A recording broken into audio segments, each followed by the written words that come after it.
Good morning, children. In this video, I will try to cover maximum part of D block elements so that it is useful for you all for the board exam preparation, right? So first, what I've written is the definition for D block elements, in which the elements in which the last electron enters d orbital of penultimate shell. Penultimate means second last shell. Okay, and we know the D block elements begin from fourth period. They begin from fourth period. So that means if the fourth is the valence shell, then 3D will be filled. If fifth is the valence shell, 4D will be filled, and so on. So second last shell will be occupied, right? The general configuration of D block element is n-1 D 1 to 10, ns 1 to 2, right? This is the overall general configuration. Usually it is ns2. But for abnormal configuration, there are few anomalous configurations also. So in those cases, it will be this S1 and then it will be D5 or D10, half filled and full-filled configurations, right? But there is one element, palladium, which has even S0.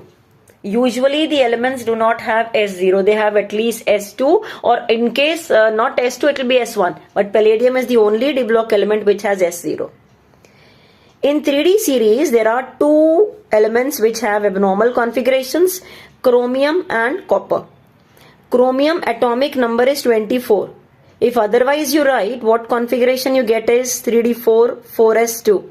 So it prefers taking one electron from S, making it as 5. And same way here, 29 atomic number for copper. So its configuration should have been 4s2 and 3d9. So again, it's one short of being fulfilled configurations. It prefers taking one electron from S and becomes this. So these are the two configurations for chromium and copper which are abnormal. They are anomalous configurations. The reasons I have already discussed in atomic structure video. You can refer that. Groups included. There are 10 groups included. We know the maximum capacity of D block element D orbital is 10. So that means 10 blocks are there in it. 10 groups are there. Sorry, there are 10 groups. So from 3 to 12. From third group to 12. There are 10 groups included in D. Right? D block elements are also referred to as transition elements or transition metals. Because this one reason is they exhibit a transitional behavior between S and P. Because we know S, they are mainly metals, and P are usually non-metals. So in this you have, these are soft metals, these are comparatively small. So in between, you'll find some properties changing from metallic to non-metallic in D block elements. So they are also referred to as transition. There is another definition we can give for transition elements. And that is, the transition elements can be defined in which the D subshell is partly filled in either atomic or ionic state. That means D should not be 10. If it is D10, it is not a transition element. Right? So you have the abnormal configurations here of copper you can include. Suppose I say copper. Right? Copper configuration is 3D10, we have written earlier, and 4s1. So if I consider it as Cu2 plus, right? So its configuration will become 3d9. So even if in atomic state it is d10, but at least in the ionic state it is d9. So we will consider that copper is a transition element. But then what about zinc? Zinc, if I write the configuration, zinc configuration otherwise is 3d10 and 4s2. But if I write its ionic configuration, you will find it is still 3d10. So in both atomic and ionic state, it is D10. So zinc is not a transition element, whereas copper is a transition element. So you have group 12, that is zinc, cadmium, mercury. These have D10 configuration in both ground state as well as in the common oxidation state. So these are not regarded as transition elements. Okay, they are not regarded as transition elements. So you should have an idea what it is, right? The next thing. There are certain questions you'll find in NCERT. One is, on what ground can you say that scandium 21 is a transition element, whereas zinc is not. For zinc, already I told you why zinc is not, because in both atomic and ionic state it is D10. Whereas what about scandium? Scandium configuration, if I say in atomic form, it is 4s2 and 3d1. 3d1, right? 3d1. So if I say its most common oxidation state is scandium 3+, in that its configuration becomes argon configuration. Argon. So D is partly filled, na? It's not having any electron. Either it should be D0 or it should have some partly filled. Then it will be a transition element. So scandium is a transition element, whereas zinc is not. Earlier, scandium, if I say in atomic state, at least it's having D1. Okay, it is having D1 configuration in atomic state. So it's a transition element. In this state, it is D0. But D0 should not be a transition element. It should be partly filled, then only it will be a transition element. Right? So you will answer, at least in atomic state, scandium has partly filled D. In this it is D0. If it is D0, it's not transition. If it is D10, it's not transition. Right? The next question is, silver atom has completely filled 4D10 configuration it has. How do you say it is a transition element? This was asked, I think 2-3 years back in board exam. So in atomic state it is this. But if you consider silver in 2+ configuration, then it will be, 9. In partly filled configuration will be there in this. So 4s1, 1 electron will be lost from there. 5s1. 5s1 will be lost plus 1 electron will be lost from here. So silver actually configuration for in the atomic state, it is 5s1 4d10. In the ionic state it becomes D9, 4d9. So it becomes a transition element, right? So what you can consider is that copper, silver, gold, they have D10 configuration in ground state, but in common oxidation states they have partly filled, so they are called as typical transition elements. These are called as typical transition elements. Means in atomic state it is D10, but at least in the ionic state it is partly filled, so we call them as typical transition elements. So you can have a statement given like this, wherein you can be asked to justify. You can take example of group 11, that is copper, silver, gold, and group 12, zinc, cadmium, mercury, and explain. All transition elements are D block, but all D block elements are not transition. Which D block elements are not transition? You will say group 12. Group 12, all of them are not transition, but they are D block elements. Right? There are 4 series of transition elements. As I said, the penultimate shell is filled. So if it is 4th period, means 4th is a valence, but 3D will be filled. So you have 3D series, 4D series, 5D series, 6D series. There are 4 series in it. And already I mentioned it, D block elements begin from which period? From 4th period. And these are the elements which I have specified. And in 6th period, you also have additional, 14 lanthanides. And in 7th period, you have actinides also. Okay. But if I talk about, the lanthanides, it is, if I talk about 5D series element, that is 6th period elements, it is 57 and then 58 to 71 are lanthanides. 58 to 71 are lanthanides, remaining 72 to 80. So these are 10 D block elements in 6th period. That is 57 and 72 to 80. Same way, in 6D series, that is 7th period, you have 89. Then you have 90 to 103. These are actinides, but they'll be separately, placed in F block elements. Okay. So you have 89 and then 104 to 112. These are 7th period 6D series. So there are 4 series in D block elements. You can also refer to the periodic table and the positions of the D block elements. These two are, S block. And then from 3rd group to 12th group, there are 10. These are D block elements. So 3D series, 4D series, 5D series, 6D series. And then here you have 6 groups included for P block. And these two are lanthanides and actinides. Now we will talk about, the melting point, the next property.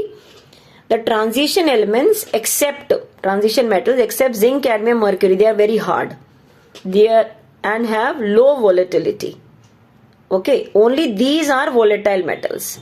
The reason for why they have, they are hard and high melting point, the involvement of greater number of the electrons from n-1d in addition to ns in the interatomic bonding. So even if you write interatomic bonding, it is enough. Why D block elements have the higher melting point? The reason for that is there are a lot of unpaired electrons and there is interatomic bonding in those unpaired electrons. That's why they are hard and they have high melting point. But in the table, in this graph, what you'll find is there is a dip in Mn and Tc. In Mn and Tc, there is dip in the melting point. The reason for that is the extra stability of D5 configuration. Let's see this, a graph. When you increase the atomic number, the melting point, if you check, melting point is increasing. Atomic number increases, melting point increases. It increases as the number of unpaired electrons are increasing. Unpaired electron increasing, interatomic bonding is increasing, because more the number of unpaired, more will be the interatomic bonding. And after D5, the pairing of the d orbital begins. So after the pairing begins, there will be less number of unpaired electrons available. So there will be, less bonding. That is why the melting point decreases. You'll find at the end those elements which I already mentioned, zinc, cadmium, mercury, that's a group of volatile metals. If you compare group 6, it has chromium, molybdenum and tungsten. These elements have the maximum number of unpaired electron. You already know chromium configuration is 4s1 and 3d5. So it has maximum number of unpaired electron. So more the number of unpaired electron, more will be the chance of interatomic bonding. So these are hard metals. So group 6 is considered as hard metals and group 12 is considered as volatile metal. But you find that in Mn and Tc, there is a dip in the melting point. So here there can be a reason question asked why there is a dip in the melting point. Reason is these two have D5 configuration. So when they are already stable, they do not have that tendency to form that interatomic bond. Is it clear? So this is the first property, children, I have discussed. Children, the next property which I am discussing is enthalpy of atomization.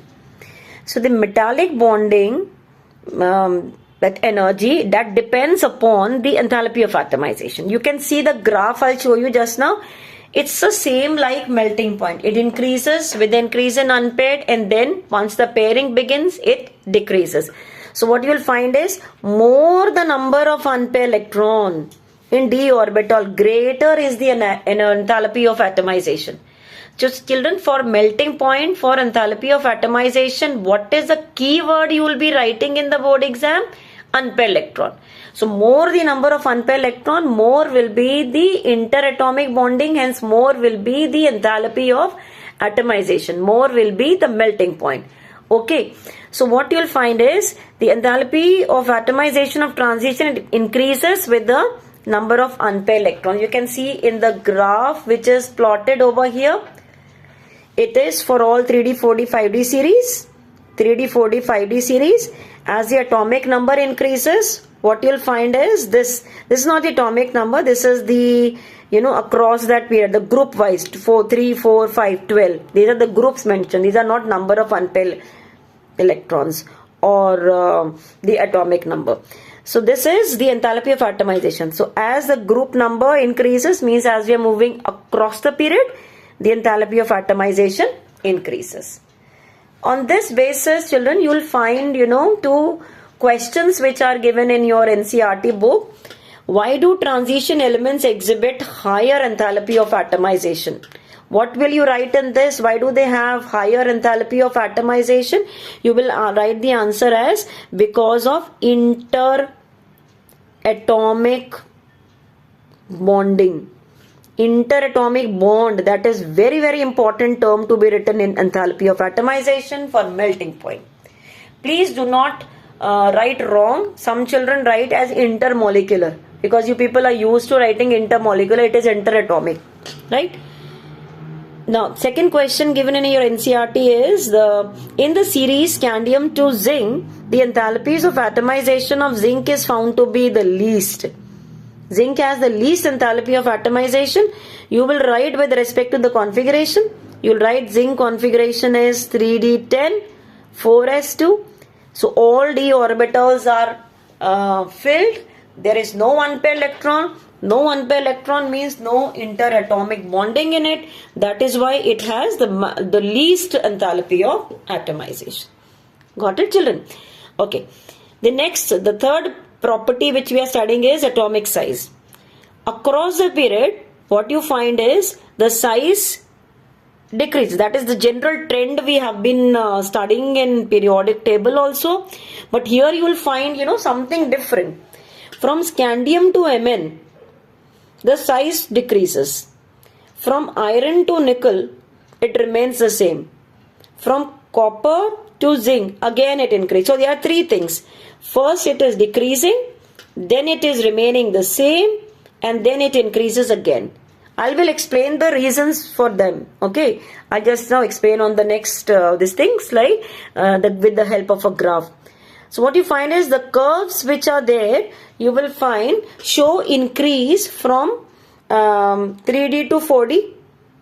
But 4D and 5D series will have nearly the same size. For this also, I will explain you that the reason for that is lanthanide contraction. That's actually a part of F block elements.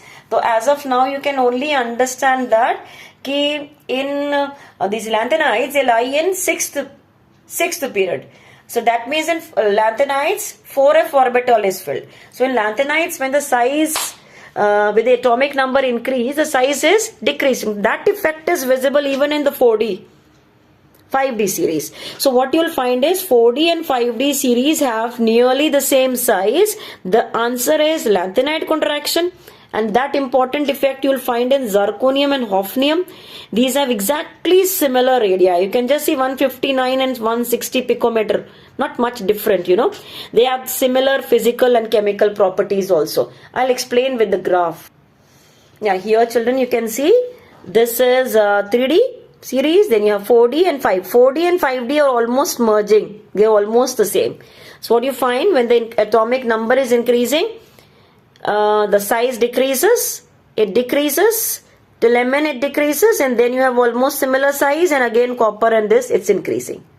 The reason for that is from scandium to Mn, size decreases. The reason for that is the nuclear charge increases. Nuclear charge is increasing. Of course, when the last electron is coming in penultimate shell, right? So that means you will say the shielding effect is also there. Shielding effect is there, but the increase is not to that extent. There are two effects happening across the period. Both are increasing, actually speaking, nuclear charge and shielding effect. But from here to here, the shield is not that strong because the electron just started entering in the penultimate shell. Right? So if for nucleus 1, 2, 3, 4. Fourth is 4s. 4s is filled. Then the electrons start coming in 3D. So 1 electron, 2 electron. The shield is not that strong initially. So effect of nuclear charge overcomes the shielding effect from scandium to Mn. Thereafter, from Mn onward, that is iron and this, you find it's almost a similar size. Reason for that is both are increasing. Now when this is d5 and now it becomes d6, that means d orbital starts pairing also. One electron is paired, then second, and so on. So shielding effect also starts increasing. Shielding effect is increasing. That is trying to increase the size. Nuclear charge is also increasing. That is trying to decrease the size. This is trying to increase. This is trying to decrease. So both, cancel out the effect of each other. So the overall thing is the size remains the same from iron to nickel. Then from copper to zinc, again you will find the size increases. It goes up. Reason for that is D10 configuration, 3D10. Because of the D10 configuration, when d orbital starts pairing up, the interelectronic repulsion. Here the term interelectronic repulsion has to be written. Because of the increase in interelectronic repulsion, the size starts increasing again. Got it? Next property, children, I am taking is density. So density across the period, if you see, is increasing.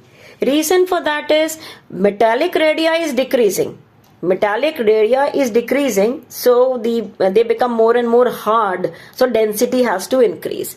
Otherwise you can just see decrease in metallic radii is coupled with increase in atomic mass. There is increase in atomic mass also, and the size is becoming small, so the density increases across the period, right? Then we move on to the next property, ionization enthalpy. This is more related to the electronic configuration. So this is the general trend I've written. Across the period, you find generally the ionization energy is increasing because of the nuclear charge increase, and this is across the period. But down the group, what you observe is the size increases, thereafter the ionization will decrease, right? But generally what you observe is from scandium to Mn, ionization is increasing, thereafter it remains the same. As you have seen in the size decreases from here to here, so ionization will increase. Then the size remained the same, so ionization will not generally increase, it means almost remaining the same. It should increase because nuclear charge is also there, but the shielding is reducing its effect. And then you find is the ionization energy decreases because of the 4s orbital also being filled in them. These are the two abnormal configurations, right? Then on the basis of ionization enthalpy, children, you can have some recent type of questions like ionization enthalpy of Mn2 plus is lower than this. You need to write the configuration. For Mn plus, the configuration will be 3d5 4s1, and for this the configuration is 3d5. So obviously it will like to lose one electron to acquire stability. So all these questions you will be answering on the basis of this. These questions will be answering on the basis of this configuration, the stability, how fulfilled or stable.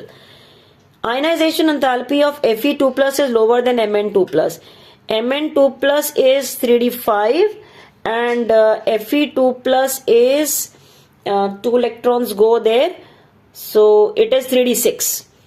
So it will lose one more electron and become fulfilled configuration. So this will be easily losing electron. This cannot lose electron. I have written these configurations for Fe2 and Mn2. Right. So it will prefer becoming Fe3 plus. This will not prefer becoming Mn3 plus. Then the next is the second ionization enthalpy, which shows unusually high values for chromium and copper. We know that chromium and copper, they already have a stable configuration. Chromium is having, after one electron loss, it becomes 3d5. And this, after losing one electron, it forms 3d10. So they are already stable. So they cannot further lose electron. This is Cr1 plus and copper 1 plus configuration, if I write. And they cannot lose one more electron. So their next ionization enthalpy is usually high, they are saying. The next is the second ionization enthalpy of zinc is low, because second ionization means it has already formed Zn plus. Its configuration is 3d10 4s1. Whenever you remove electron, first you need to remove electron from 4s at a valence shell. Then the 3d or whatever will be losing electron. Okay. So this can lose very easily and become d10. The third ionization enthalpies of Mn and zinc are high. Means 2 electrons are lost. It has already formed Mn5. This has already formed 3d10. So the next electrons they will not like to lose their stability. Okay. The next property, children, I am taking is the magnetic property. First I have just explained like diamagnetic substances are those which are repelled by the applied field, paramagnetic are attracted, ferromagnetic are strongly attracted. Okay, these are the three magnetic properties which usually the elements exhibit. But in transition elements, if I say, they are mainly paramagnetic because they have lot of unpaired electrons, and paramagnetism arises due to the presence of unpaired electrons. They have unpaired electrons, so they are usually paramagnetic. Right, it arises due to the presence of unpaired electrons. Each such electron, that is each unpaired electron, having a magnetic moment associated with its spin angular momentum and orbital angular momentum. You should have these terms known. And the magnetic moment which is developed by that unpaired electron, it is explained on the basis of the unpaired electrons. It can be calculated using the unpaired electron. The formula is called spin only formula, and the formula is mu is equal to root n into n plus 2. Very, very important. You can have questions on this basis, right? So mu is the magnetic moment. This is the magnetic moment. Root n into n plus 2, and the unit is Bohr magneton, where n is the number of unpaired electrons. You can have questions on basis of this. Okay, let's see how questions can be solved. Titanium 3+. Titanium is 4s2 3d2. So 3 plus means 1 electron from 4s, 2 electron from 4s2 and 1 from here. So that means it is 3d1. So a number of unpaired electron is 1. So you will just put the value of this unpaired electron as 1. So 1 into 1 plus 2. You can solve it, that much Bohr magneton. Vanadium 2+. Vanadium is 4s2 3d2. Okay, so 2 electrons removed means it is 3d2. 3d2 mein the number of unpaired electrons are 2. So mu will be equal to root 2 into 2 plus 2. That much Bohr magneton. Okay. Chromium 2+. Chromium is 4s1 3d5. So 2 electrons removed means it is 3d4. 3d4 mein the number of unpaired electron will be 4. So 4 into 4 plus 2. You can just write the configuration and solve. This is Mn 2+. So 4s2 3d5. So 2 electron loss means 3d5. Taking unpaired electron as 5. So n value is 5. You can just put the value and solve it. Same way here. Fe is 4s2 3d6. So 2 plus means 3d6. 4s2 will be lost. In this, the number of unpaired electrons are 4. You can just substitute the value and solve it. So you can also have, these are questions which are there in your textbook. Calculate the magnetic moment of divalent ion. Divalent, so 2 plus ion, where the atomic number is 25. 25 is Mn.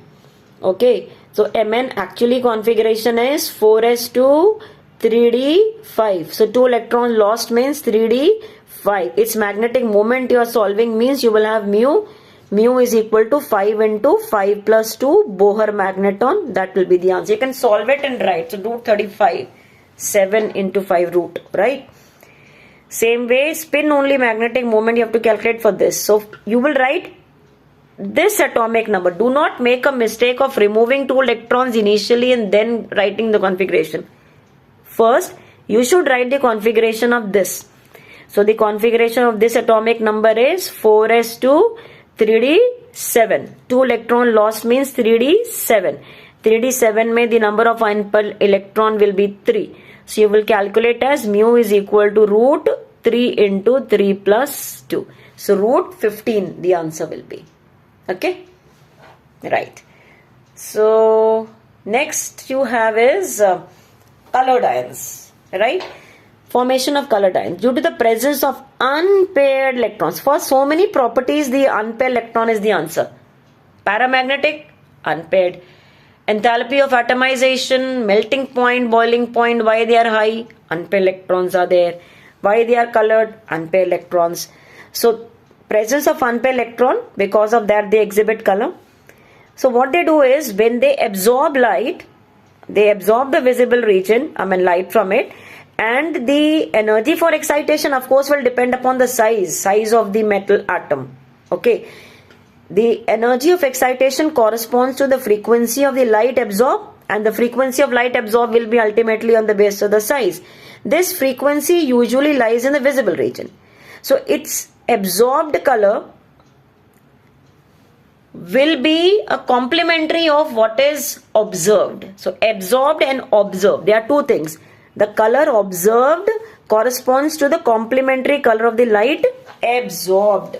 For that, there is a color wheel which I'll just explain here. So what you can do is you can draw that Vibgyor, Vibgyor,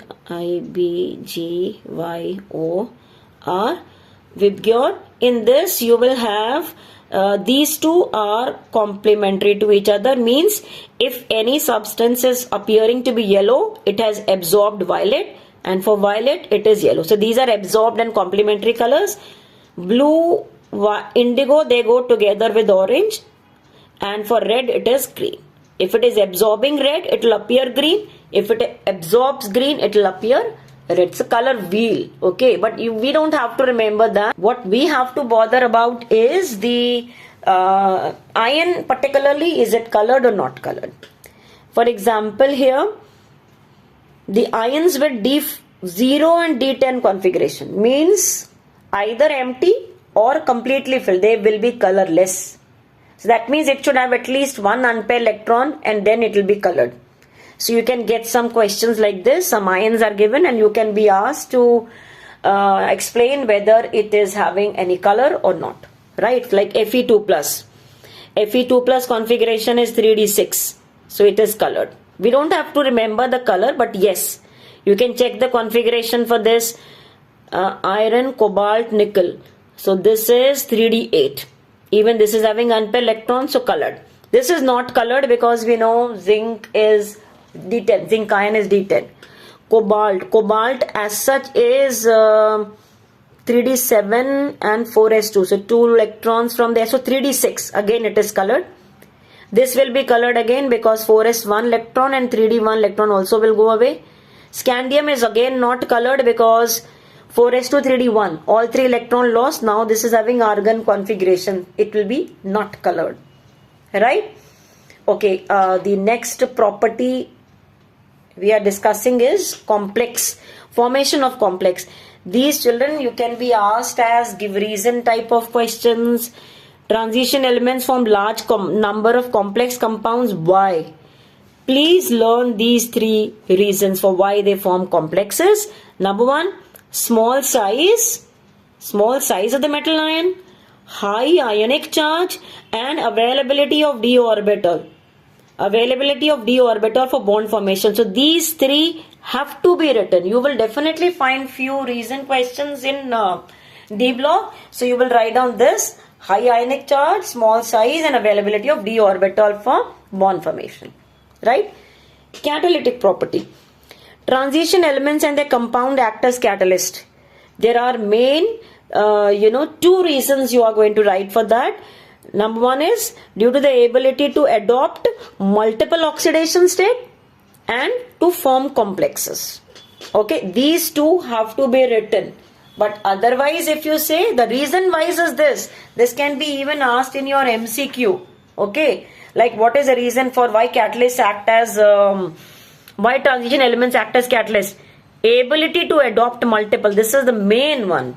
Okay, and they form complexes. You can just add on. Children, this is the explanation for how are they acting as catalysts.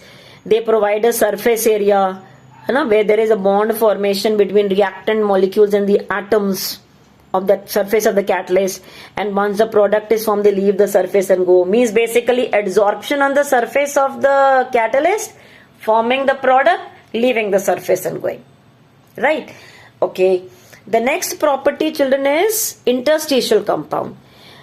These elements have the tendency to form interstitial compounds with very small atoms like hydrogen, carbon, nitrogen.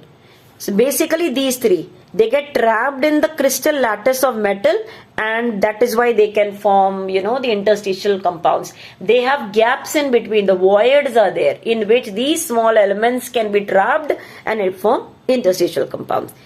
These interstitial compounds are usually non-stoichiometric and they are neither ionic nor the covalent.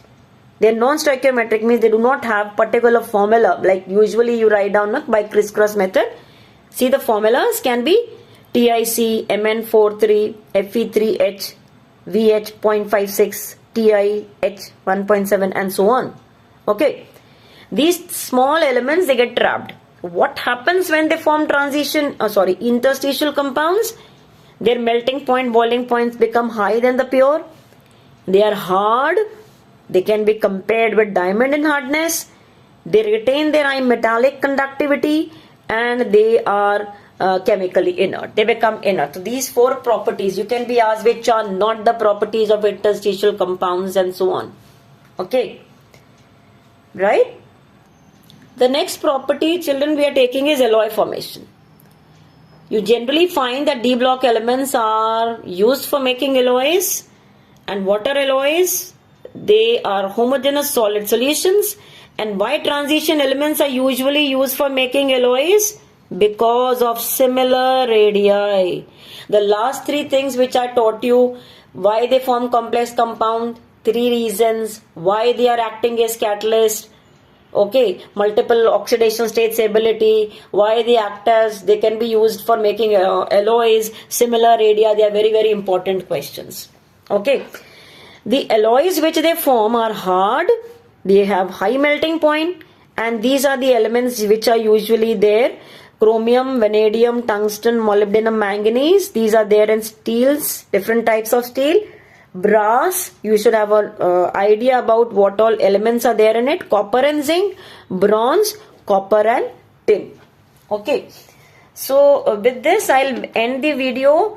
Actually, one more video separate I would like to make on oxidation state, because oxidation state is comparatively, a bigger topic which I will take in one go. So D block element, children, you will have two videos. One today which I have shared. Another one is based on the oxidation states and the type of the questions which can be asked in it. And for oxoanions, that is chromate and dichromate, I have already posted. F block elements, again I have already posted all the impossible questions which can be asked in it. So then I think your D and F block will be done. Because this is a dry topic, children generally find it difficult to cope up with. So I think it will be useful. So you can just go through it and prepare for your board exam and share the video with your friends if you like it, right? Thank you.